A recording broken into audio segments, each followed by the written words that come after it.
Hello! ఈరోజు కథ 'ప్రేమ పల్లకి' పార్ట్ 144. వాట్ నిజమా అంటూ సత్య విషయం తెలుసుకుని శక్తి, శివ, ఆదిత్య, చింటూ వీళ్ళందరూ షాక్ అయిపోయారు. కానీ మా అన్నయ్య మాత్రం అర్థం చేసుకుని హాట్ ప్యాక్ తీసుకుని వెళ్ళాడు తెలుసా అని దితి గొప్పగా చెప్పడంతో ఆమె వైపు అదోలా చూశాడు శక్తి. శక్తి లుక్స్ గమనించి ఏంటి అలా చూస్తున్నావని అడగడంతో, అంటే ఏంటి మీ అన్నయ్య ఏదో గొప్పోడు అన్నట్టుగా మేమేదో పెళ్ళాలని రాచి రంపాన పెడుతున్నట్టు మాట్లాడుతున్నావు. వాడు కూడా నా చెల్లెలతో ఓ రేంజ్ లో బాగానే ఆడుకున్నాడు.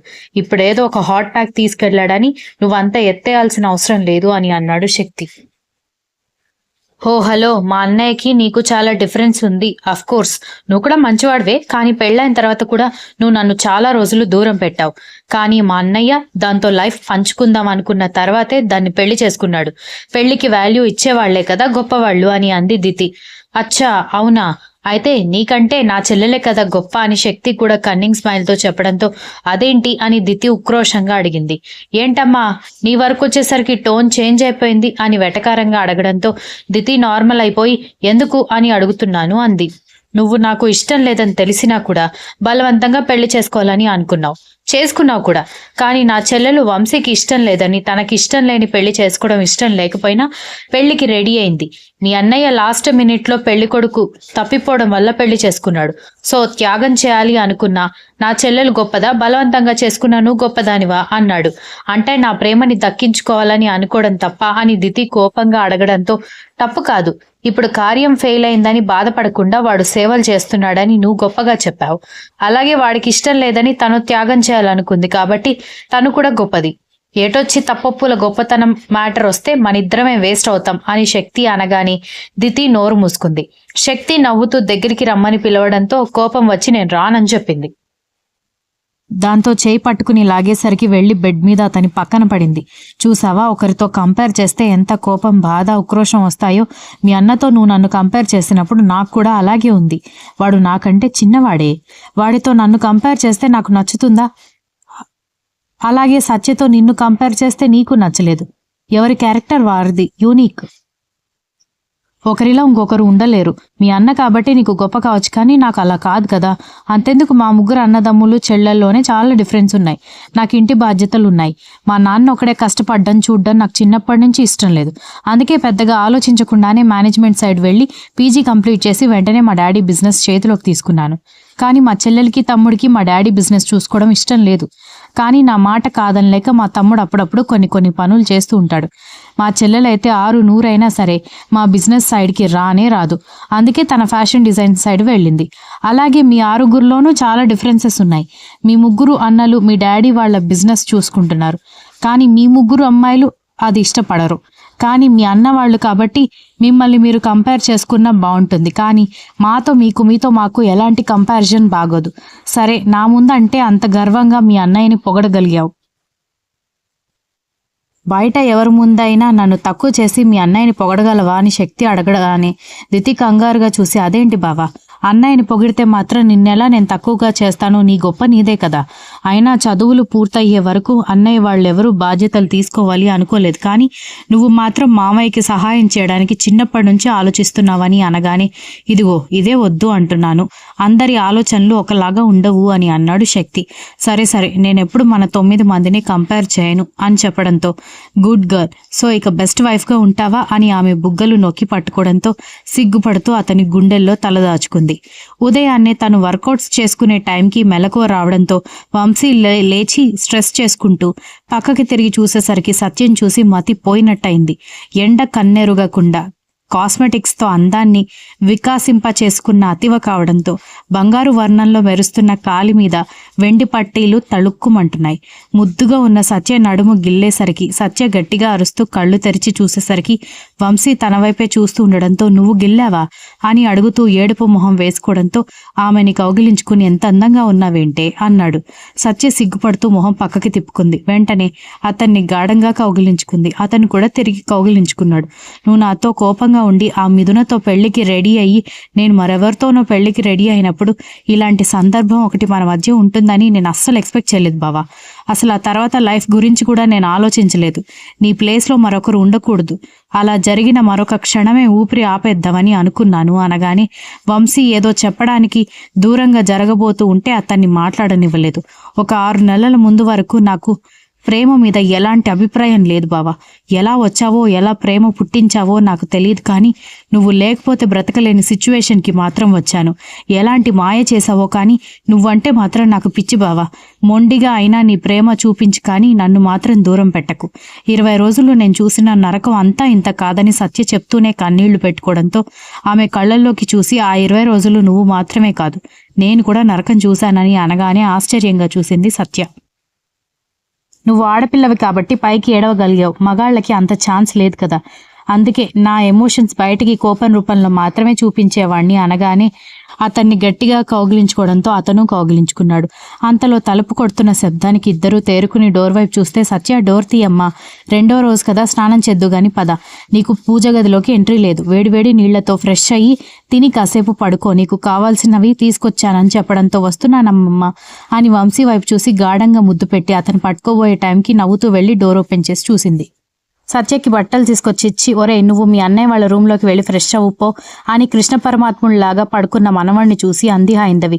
ఇప్పుడు ఇష్టం వచ్చినట్టుగా వాళ్ళ రూమ్లోకి వెళ్ళడానికి లేదు నాన్నమ్మ, అన్నగాళ్ళందరూ ఎప్పుడో సంసార సాగరంలోకి దిగిపోయారని అనగానే వంశీ మాటలకి సత్య పుసుక్కున నవ్వితే, ఓరి బడవా, మీ వదుళ్ళు కింద బ్రేక్ఫాస్ట్ చేయడంలో బిజీగా ఉన్నారులే, రూమ్లో ఎవరూ లేనప్పుడు వెళ్ళొచ్చు, అంతేకాని పానకంలో పుడకలాగా డిస్టర్బ్ చేయడానికి వెళ్ళకూడదు, త్వరగా వెళ్ళి రెడీ అవ్వు అని చెప్పడంతో మొహం ముచ్చులా పెట్టుకుని సత్య వైపు చూస్తూనే ఆదిత్య గదిలోకి వెళ్ళాడు. చింటూ పెళ్లికి ముందు వరకు అన్నదమ్ములు ఎవరికి తెలియకుండా మూవీస్ చూస్తూ స్నాక్స్ తింటూ ఎంజాయ్ చేయడానికి చింటూ రూమ్లో ఉండేవాళ్ళు. కానీ ఎప్పుడైతే చింటూకి పెళ్ళైందో, పైగా గగన కూడా హౌస్ వైఫ్ అయ్యేసరికి ఆ రూమ్లోకి వెళ్ళడం తగ్గిపోయింది. ఆ తర్వాత ఆదిత్య గదిని యూజ్ చేసేవాళ్ళు. కానీ ఇప్పుడు ఆదిత్యకి కూడా పెళ్ళైపోయేసరికి వంశీ ఇబ్బంది పడుతున్నాడు, కానీ హైందవి గొడవ పెట్టేసరికి వెళ్ళాడు. కరణ్, ధృతి పెళ్లి ముహూర్తాలు కూడా పెట్టుకోవడంతో వాళ్ళ పెళ్లి కోసం ఏర్పాట్లు జరుగుతూ ఉన్నాయి. ఏంటి కిరణ్ గారు, పెళ్లిళ్ళు అయిపోతూనే ఉన్నాయి, మళ్ళీ కొత్త రకం పందిళ్లు వేస్తూనే ఉన్నారంటూ వినిపించిన గొంతుకి పక్కన అసిస్టెంట్కి ఇన్స్ట్రక్షన్స్ ఇస్తూ సంతకాలు పెడుతున్న కిరణ్ తలెత్తి చూసి మొహాన్ని అనుమానంగా పెట్టాడు. సార్, ఇతనే మీ పెద్దల్లుడు బుద్ధి చెప్పిన వాడి తండ్రి అని అసిస్టెంట్ చెప్పడంతో తెలుసు అని చెప్పి అలాగే చూస్తుంటే, ఏంటండి ఆఫీస్కి వచ్చిన గెస్ట్ని కూర్చోమని కూడా చెప్పరా అని అడగడంతో, గెస్ట్ లేదా క్లయింట్ అయితే కూర్చోమని చెప్తా, శత్రువుకి మర్యాదలు చేసేంత దురద మాకు లేదు అన్నాడు కిరణ్. ఆ మాటకి కోపం వచ్చినా కంట్రోల్ చేసుకుని, అదేంటి కిరణ్ గారు అలా మాట్లాడతారు, బిజినెస్ డీల్ కోసం వచ్చిన మాతో ఇలా మాట్లాడటం కరెక్ట్ కాదని మేకపోతూ వినయం చూపించేసరికి, బిజినెస్ డీలా, మా అల్లుడు నీ కంపెనీని ఎప్పుడో మూతపడేలా చేశాడని అన్నారే, మళ్ళీ నీకు బిజినెస్ ఎక్కడి నుంచి వచ్చిందని అడిగేసరికి దొంగ చూపులు చూస్తూ ఉంటే, ఇంకా కొంచెం మిగిలే ఉంది సార్, ప్లీజ్ మీతో మాకు పార్ట్నర్షిప్ తీసుకోండి అన్నాడు. నీకేమైనా బ్రెయిన్ కాకెత్తుకుపోయిందా? మాతో పార్ట్నర్షిప్ తీసుకునే కంపెనీస్ ఏ లెవెల్లో ఉంటాయో తెలుసా? బిజినెస్ డీల్ కోసం మాట్లాడడానికి వెళ్ళి నోటికొచ్చినట్టుగా మాట్లాడి నోటి దురద చూపించడం నీ కొడుకు. మండిపోయిన మా అల్లుడు ఫుట్బాల్ లాగా తనడంతో నీ కంపెనీ ఎక్కడో వెళ్ళి పడింది. ఇప్పుడు ఇటొచ్చి చీప్ ట్రిక్స్ ప్లే చేస్తున్నావా అన్నాడు కిరణ్. మీరు చాలా అమర్యాదగా మాట్లాడుతున్నారు కిరణ్ గారు అని అతను కోపంగా అనగానే, మీరు చేసిన దానికంటే చాలా తక్కువగానే మాట్లాడుతున్నాను, నోరు మూసుకుని వెళ్ళిపో ఇక్కడి నుంచి. మా తమ్ముడు మీటింగ్ ఉండడంతో హోటల్కి వెళ్ళాడు, వాడొచ్చాడంటే ఇలా మాట్లాడ్డాలు ఉండవు అన్నాడు కిరణ్. రేయ్ అని అరుస్తూ వాడు లేచి నిలబడగానే వాడికి కిరణ్ తన స్టైల్లో బుద్ధి చెప్పాడు. అక్క, పెళ్ళైన తర్వాత ఎలా ఉండాలి అంటే నాకేమీ అర్థం కావట్లేదు అని అడుగుతున్న చెల్లెల వైపు చూసి దితి నవ్వుతూ ఉంటే చందన కూడా నోటికి చెయ్యి అడ్డు పెట్టుకుని నవ్వుతూ, నాకు కూడా పెళ్ళైందక్క, నన్ను అడుగు నేను చెప్తానని అనగానే, నువ్వు నోరు మూసుకో, నీకంటే ముందు అక్కకి పెళ్ళైంది కాబట్టి అడుగుతున్నాను, ఏదో ముహూర్తం కుదరక నాకంటే ముందు నీకు పెళ్ళైతే పెద్ద ఆరిందలాగా ఓవర్ యాక్షన్ చేయకు అని అంటూ చెల్లెల నెత్తి మీద టపీమని పీకింది ధృతి. అలా అంటే అక్క కంటే ముందు వదినకి పెళ్ళైంది, వెళ్ళి వదిన అడుగు, అది కూడా కుదరకపోతే మమ్మీకి వాళ్ళిద్దరికంటే ముందు పెళ్ళైంది, వెళ్ళి మమ్మీని అడుగు, అది కూడా కుదరకపోతే వెళ్ళి నాన్నమ్మని అడుగు అని వెటకారంగా చెప్పడంతో చందన వైపు కోపంగా చూసి, నువ్వు ముందు ఇక్కడి నుంచి వెళ్ళిపో, ఇక్కడే కూర్చుని నా బ్రెయిన్ తినకు అని కోప్పడింది ధృతి.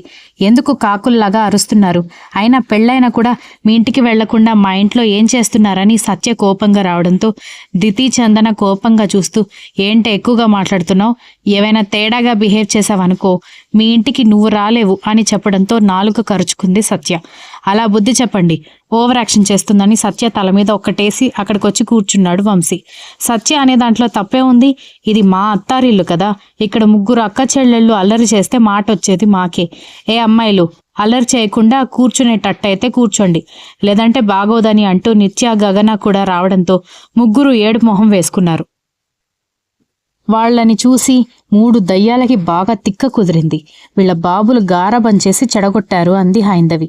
ఆదిత్య చింటూ కూడా అక్కడికొచ్చి చెల్లెళ్ళ ఏడుపు మొహం చూసి ఏమైందిరా, ఎందుకు ఏడుస్తున్నారని అడగడంతో మీ పెళ్ళాలు చూడండి, మా పుట్టింట్లో మాకు ఫ్రీడమ్ లేకుండా చేస్తున్నారని ముగ్గురు ఒకరి తర్వాత ఒకరు కంప్లైంట్లు ఇవ్వడం మొదలు పెట్టేసరికి ఆదిత్య చింటూ నిత్య గగన వైపు చూసేసరికి అవును, కాకుల్లాగా ఆ కాకి గొంతులు వేసుకుని అరుస్తున్నారు. ఎంత ఇల్లు సౌండ్ ప్రూఫ్ అయితే కూడా వీళ్ల గొంతుకి బయట వీధి వరకు వినిపించేలా ఉంది.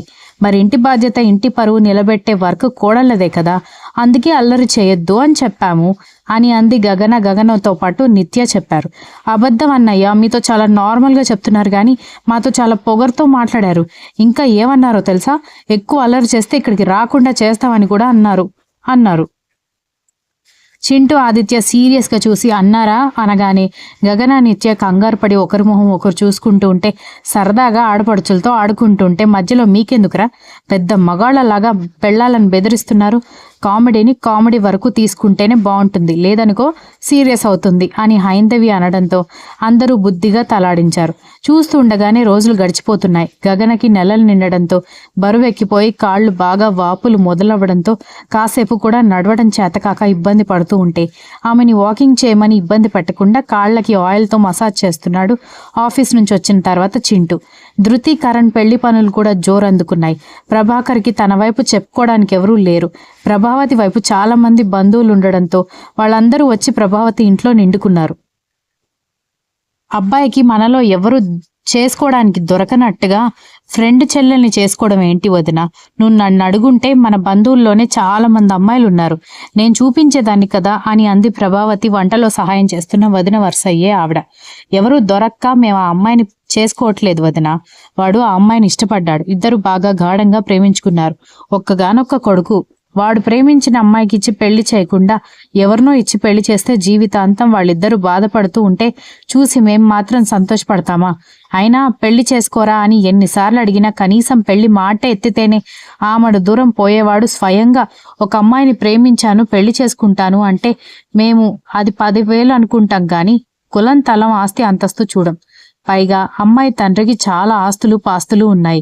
అందులోనూ వాళ్ళ అన్నలు వీడికి బెస్ట్ ఫ్రెండ్స్ కాబట్టి బావ బామర్దుల మధ్యలో గొడవలు కూడా రావు.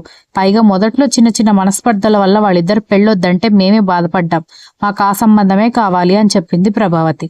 దాంతో ఆవిడ మరేం మాట్లాడకుండా మూతి తిప్పుకుంటూ కాఫీ ట్రే బయటకు తీసుకువెళ్లి అందరికీ కాఫీ ఇచ్చి బయట ఎవరితోనో మాట్లాడుతున్న ప్రభాకర్ దగ్గరికి వెళ్లి అన్నయ్య నీతో కొంచెం మాట్లాడాలి అంది. ఏంటో చెప్పమ్మా అనగానే కాస్త పక్కకి రా అంటూ పక్కకి తీసుకువెళ్లి మన కులం మన ఇంట్లో వాళ్ళని చేసుకోకుండా బయట ఎవరినో ఎందుకు చేసుకుంటున్నారు? ఆస్తి అంతస్తు ఉంటే సరిపోతుందా? రేపు ఏదైనా గొడవ జరిగితే మీకు సపోర్ట్ ఉండాలి కదా అని అంది ఆవిడ. ఆవిడ దేని గురించి అడుగుతోందో అర్థం చేసుకుని నాకు ఒక విషయం అర్థం కావట్లేదమ్మా, నేను 1 సంవత్సరం పాటు నా బిజినెస్లన్నీ వదిలేశాను. ఎందుకంటే నాకు ఆరోగ్యం పాడైపోయింది. గుండెలో స్టంట్లు వేయించాల్సిన పొజిషన్. కనీసం లేచి నడవలేని స్థితిలో ఉంటే ఎవ్వరూ పరామర్శించడానికి కూడా ఇంటికి రాలేదు, గుర్తుందా అనగానే ఆవిడేం మాట్లాడకుండా మౌనంగా వింటోంది. ఎందుకంటే ఇంటికొస్తే డబ్బు అడుగుతామని మీ భయం. కానీ నాకే చాలా డబ్బు ఉందన్న విషయం అప్పుడు అందరూ మర్చిపోయారు. ఒకవేళ నా దగ్గర డబ్బు ఉన్నా అదంతా అయిపోయి మీరు కూడా సహాయం చేయడం మొదలు పెడితే ఇక మొత్తం మీ మీద ఎక్కడ ఆధారపడతానో అని భయపడి ఎవరు ఇంటి దరిదాపుల్లోకి కూడా రాలేదు. ఆ టైంలో నా బిజినెస్ ని, నన్ను, నా భార్యని కంటికి రెప్పలా చూసుకుంది ఎవరో తెలుసా? నా కొడుకు. పేరుకి 19 ఏళ్ళు వచ్చినా వాడికి లోకం అంటే ఏంటో తెలీదు. కాలేజ్ ఫ్రెండ్స్తో తిరగడం, నాన్నతో తిట్లు తింటాం, అమ్మ చేతి గోరు ముద్దలు తినడం, ఇవి మాత్రమే తెలిసిన నా కొడుకు బిజినెస్ హ్యాండ్ ఓవర్ చేసుకున్నాడు. దేశాలు తిప్పుతూ నాకు ట్రీట్మెంట్ చేయించి ఈ రోజు నన్ను ప్రాణాలతో నిలబెట్టాడు. రెక్కలు ముక్కలు చేసుకుని కష్టపడుతున్నా నువ్వేం చేసావు, మాకు ఏమి ఇచ్చావని అడుగుతున్న పిల్లలున్న ఈ రోజుల్లో ఫారెన్లో ట్రీట్మెంట్ జరిగితే డబ్బంతా అయిపోతుందని తెలిసి వాడు వెనకడుగు వేయలేదు. తండ్రి బ్రతికితే చాలు అనుకున్నాడు. బిజినెస్లో ఏబీసీడీలు కూడా రానివాడు బిజినెస్ని తన ఫ్రెండ్స్ సలహాతో సహాయంతో ఈ పొజిషన్లోకి తీసుకొచ్చాడు.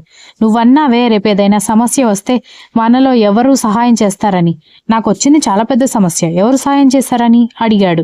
దాంతో ఆవిడ మొహం ఎక్కడ పెట్టుకోవాలో అర్థం కాక దిక్కులు చూస్తుంటే, చూడమ్మా, ఆ సమయంలో నా కొడుక్కి సహాయంగా ఉన్న వాడి స్నేహితులు, తండ్రిని బ్రతికించుకోవాలనుకున్న తాపత్రయపడిన నా కొడుకు, వీళ్లే నాకు ముఖ్యం.